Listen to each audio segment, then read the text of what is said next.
Magluluto naman po tayo ng pork sisig. Bali magpapalambot po tayo dyan ng maskara.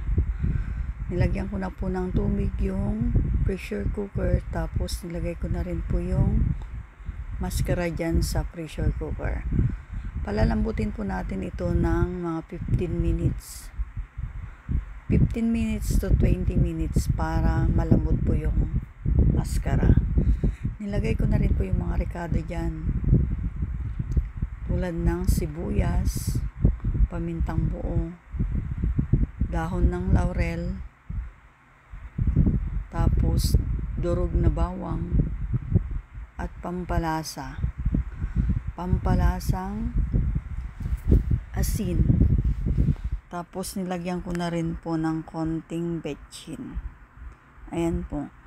Ating pong palalambutin ang maskara ng baboy ng 15 to 20 minutes kasi medyo matigas po yung maskara. Ayan po, kapag umikot na po yan ay ating uurasan ng 15 to 20 minutes. Pagkatapos nyan, after 15 to 20 minutes ay tinanggal ko na po yung nasa top kasi tapos na po yung kanyang pagpapalambot. Buksan na po natin at yan na po yung kinalabasan ng ating maskara.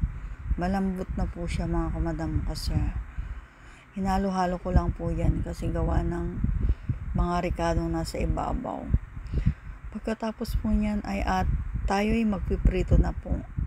Dahil ang ating menu ay pork sisig. Natatakam po kasi ako sa pork sisig ngayon kaya ito po yung aking niluto. Ayan, nagpainit na po ako ng mantika. Bali magpiprito po tayo dyan. Medyo mahirap nga lang po kasi matalsik po yung karne. Kasi mataba. Ayan po yung first batch ng aking niluto.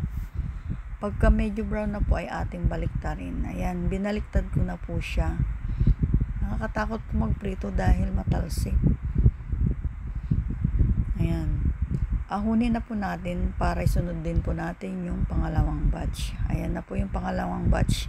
Bali pinapatay ko po yung apoy ng gas stove kasi kapag nagbaliktad po tayo ay para hindi siya tumalamsik. Ayan, binuksan ko po ulit yung ating gas stove. Pagkatapos niyang prituin ay ating gagayatin ng pakudrado. Ayan po. Ayan po yung ating pork sisig. Bali, re-rekadohin po natin. Lagyan po natin ulit ng rekado ang ating baboy. Crispy sisig po yan. Nilagyan ko na po ng pamintang durog. Pagkatapos ng pamintang durog ay lagyan din po natin ng sibuyas at sili. Mas maraming sibuyas, mas masarap. Tapos sili, yung kumakagat ba sa ating dila. Ayun, pagkatapos ng sili at sibuyas, lagyan din po natin ng kalamansi. Isa din po yan sa nagpapasarap sa sisig. Tapos, utak po ang aking nilagay at hindi mayonnaise. Mas malasa po kasi pag utak. Hindi po, gusto ko po sa pork sisig ay hindi matamis. Kaya utak po yung aking nilagay. Tapos nilagyan ko rin po ng asin. Naglagay na rin po ako ng magic sarap. Magic sarap po yung aking panimpla para lalong sumarap. Tapos tingnan po natin. Ayan po ang ating pork sisig. Ang sarap po. Salamat po sa inyong panonood. Ayan na po yung aking pork sisig. Kain na po tayo. Thank you for watching. Bye-bye.